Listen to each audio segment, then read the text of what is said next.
Hacking It Dive Sites, and today I'll show you how to get to the Tambali airplane wreck at Mactan Cebu at no charge.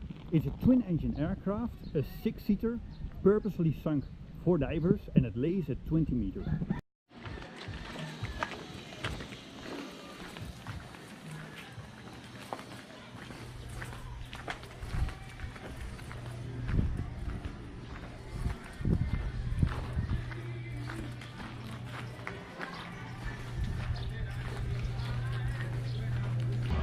I got to the water. I had to walk over some private properties. The owners were trying to charge for it, but when I told them I just wanted to get to the sea and jump in, they excused me, so I was lucky. I didn't have to pay for it. Later when I go back, I'll try to find a public road so that you don't have to ask permission to pass.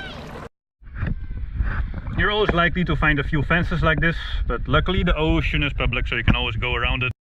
I'm now swimming around this huge pier because it's private, so I have to swim around it.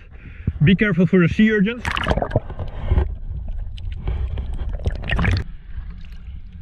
It's 8:44, 3 hours before high tide, and I just noticed that there is a northerly current right now.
Pretty strong current today. I think at 11 o'clock it will be calmer, so I might try a second dive then.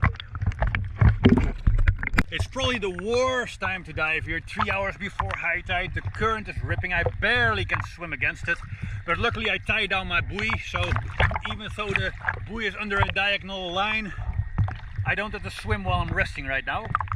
And I'm trying to make a fix. What I've found so far is that from the Timbulu Beach Resort there is one blue building, and it looks like you have to be in front of the front door of that blue building to pass over the Timbulu wreck. The dive that I just did now, I went through the cockpit of the Timbulu wreck, and that was 21.8 meters.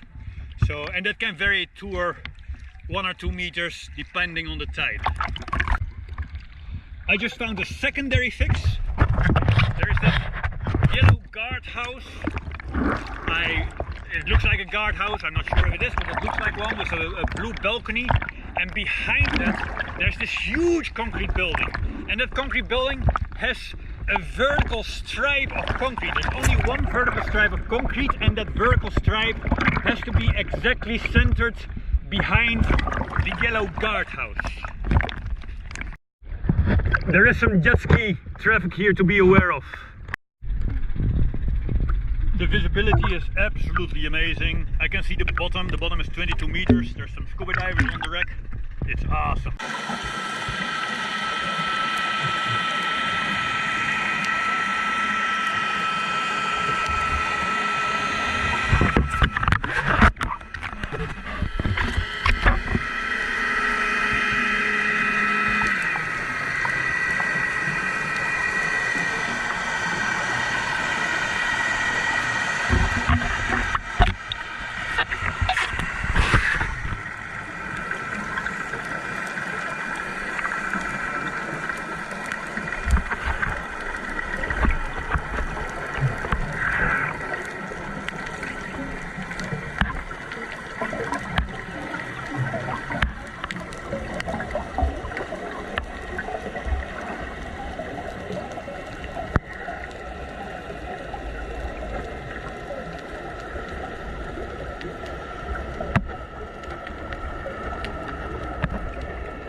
just learned that if you're going down a line in a high current, you're best off hanging upside down on the line.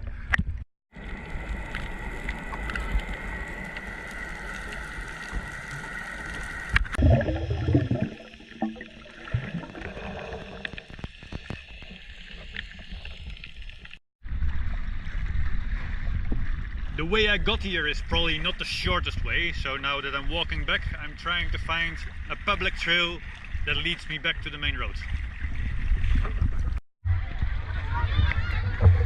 I found the nearest public trail. We're here next to Skull Dive, and I'll leave a mark in the comment section where this location actually is.